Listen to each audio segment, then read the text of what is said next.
Om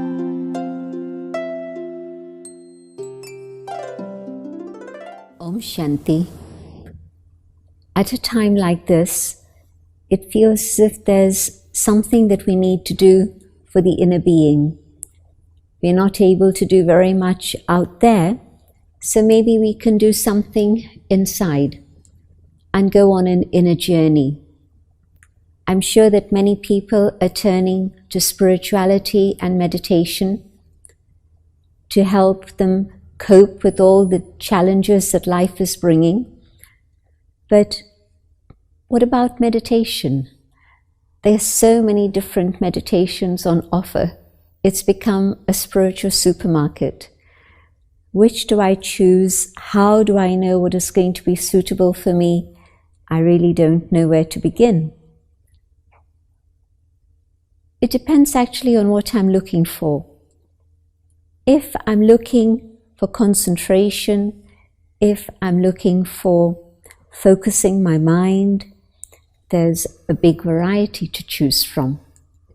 But if that's not really what I want, if what I want is to get to know myself better, if what I want is to be able to come closer to truth, maybe that's the attraction that I have that comes up in my heart from time to time.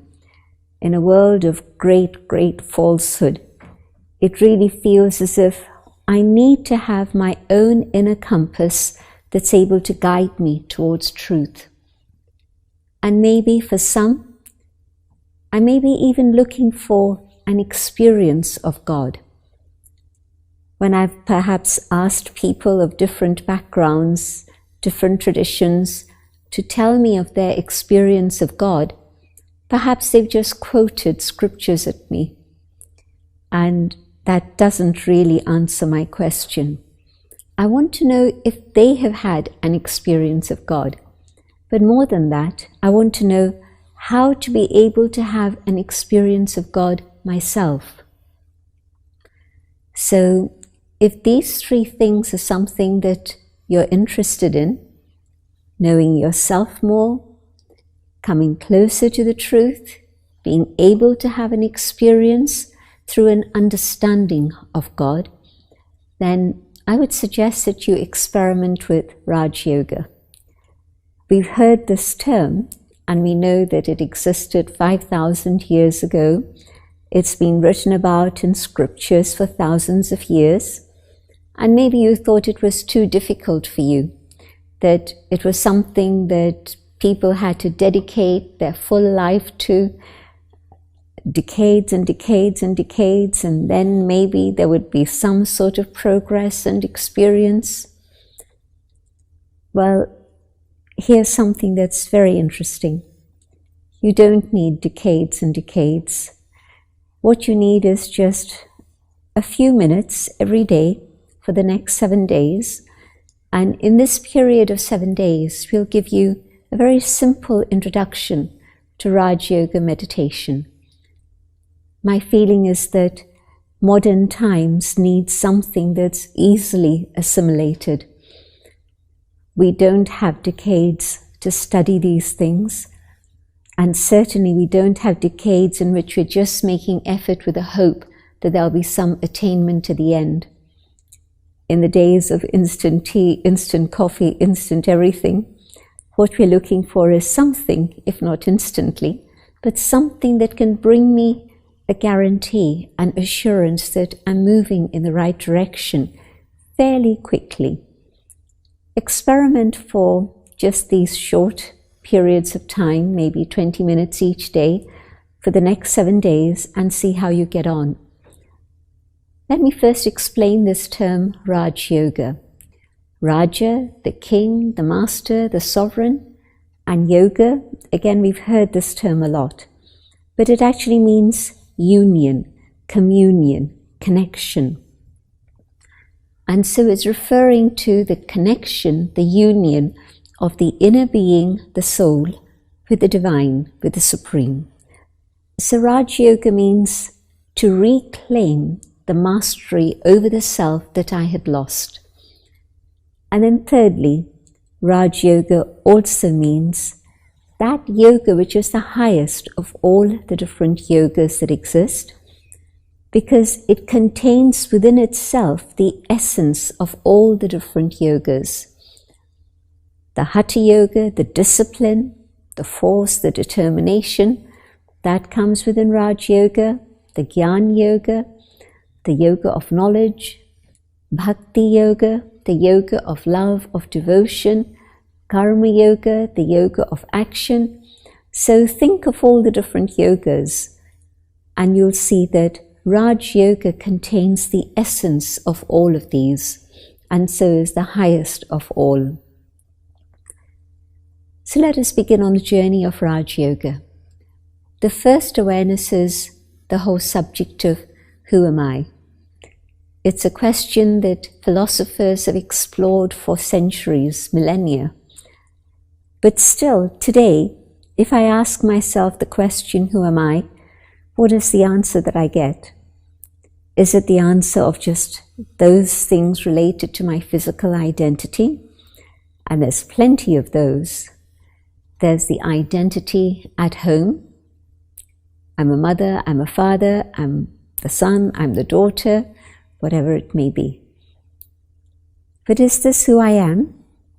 Is that my only identity? And you'll agree it's not. We have lots of different identities outside our family, outside our physical home. Or is it something to do with my career, my profession? Maybe I'm a housewife. Maybe I'm an engineer, a doctor, a businessman, whatever it may be. But again, surely I existed before I became involved in business or in medicine or even looking after a home. So that can't really be my true identity. And I have other identities apart from that anyway.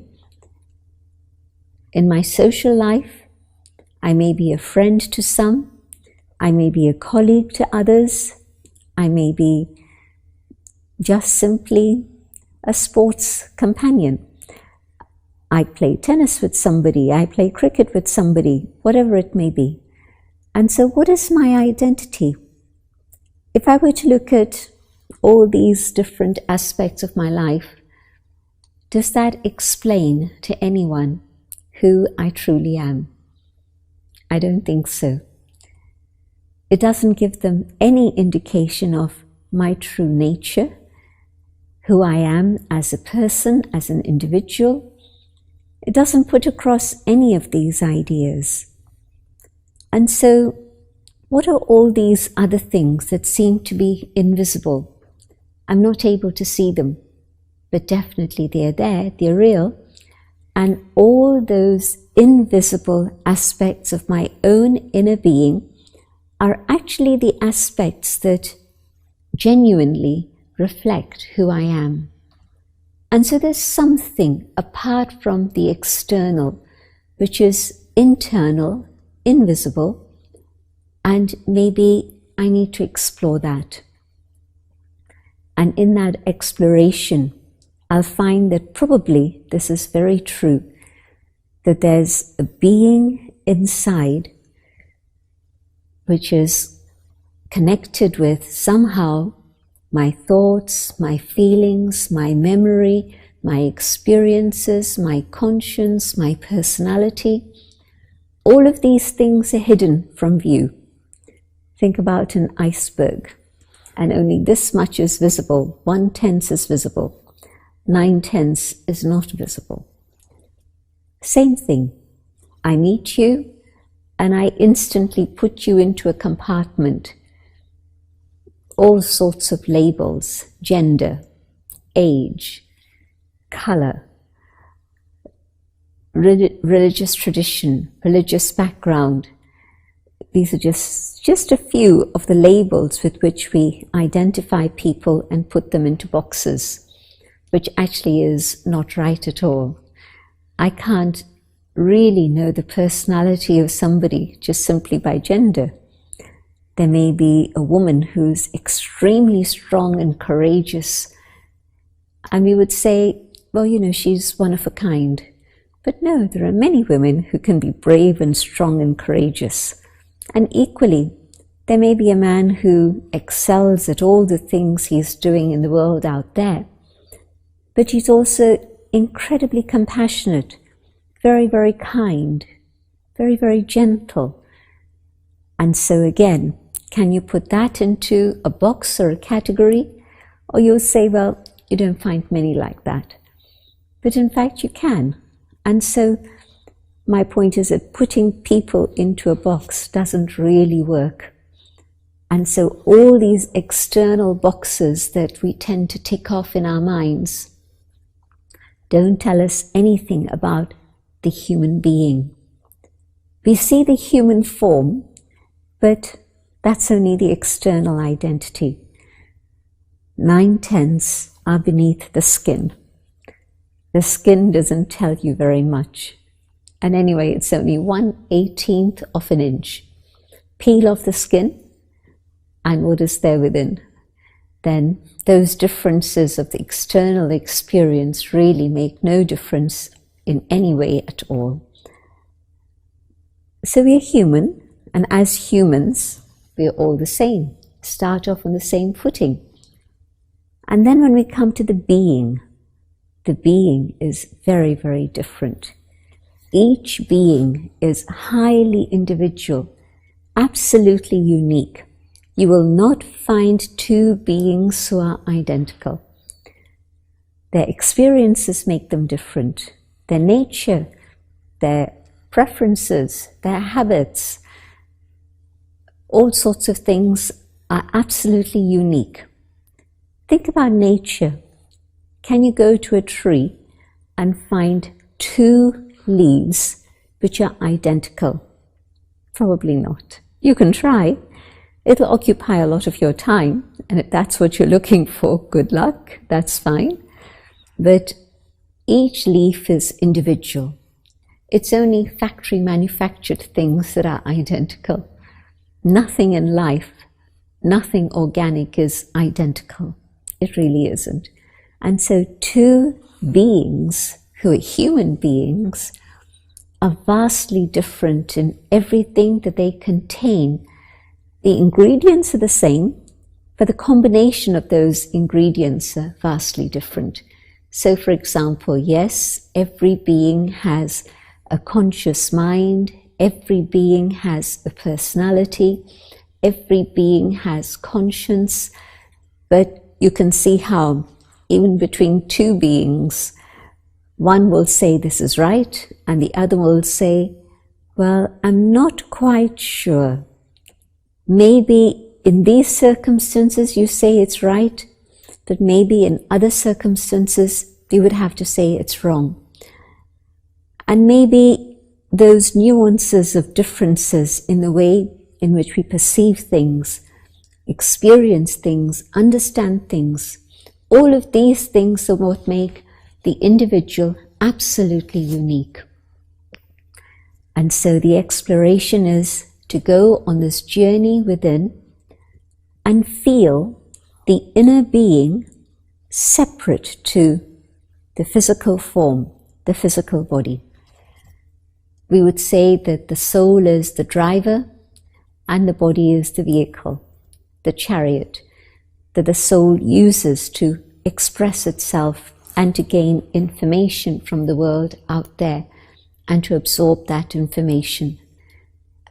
Is it possible for me to experience this difference between the human being and then the separation of soul and body?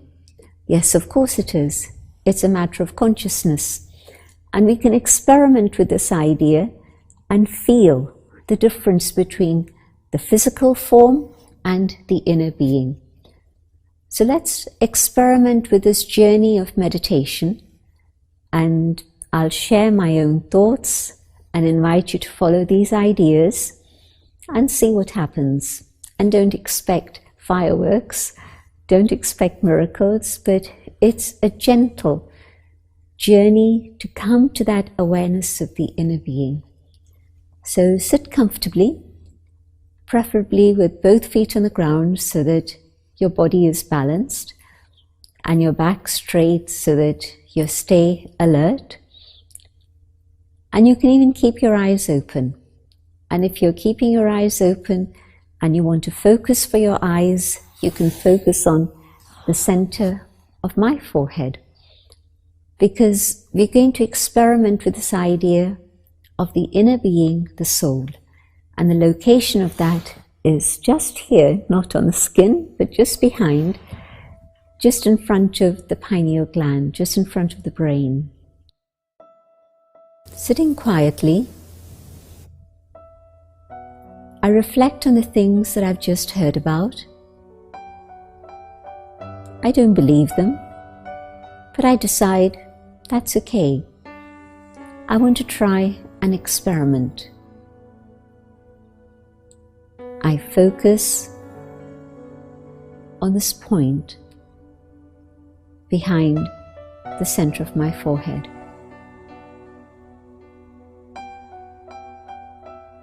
And I can feel all my energy gathering there. Yes, the energy of the inner being radiates throughout the physical body so that I can be the master of this body and move whichever limb I want, in whichever direction I want.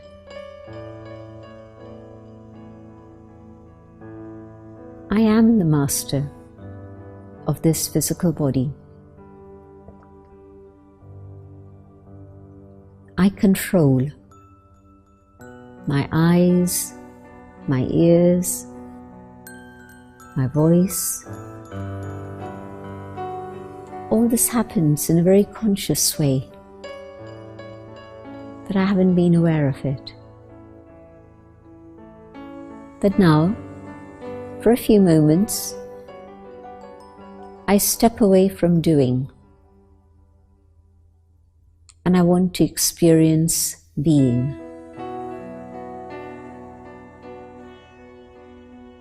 So in this brief moment, I continue my journey inwards.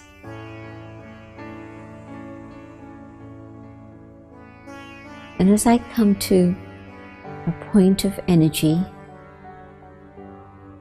deep within myself, in the center of the forehead,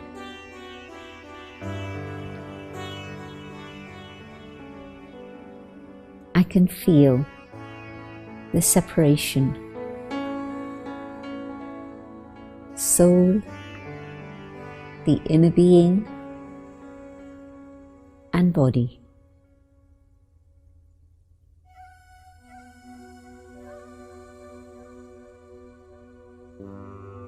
And as I go deeper and deeper within the soul itself,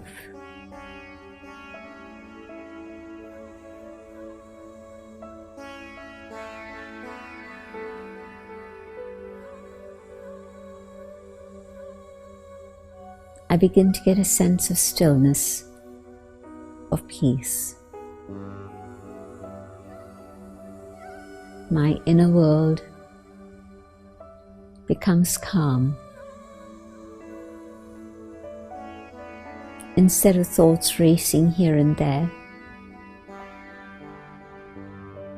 I connect with the treasure of peace that lies within.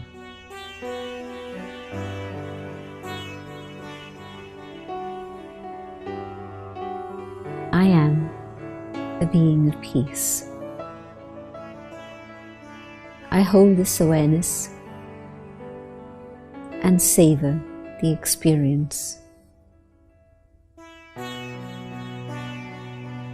I am Om, peace, Shanti.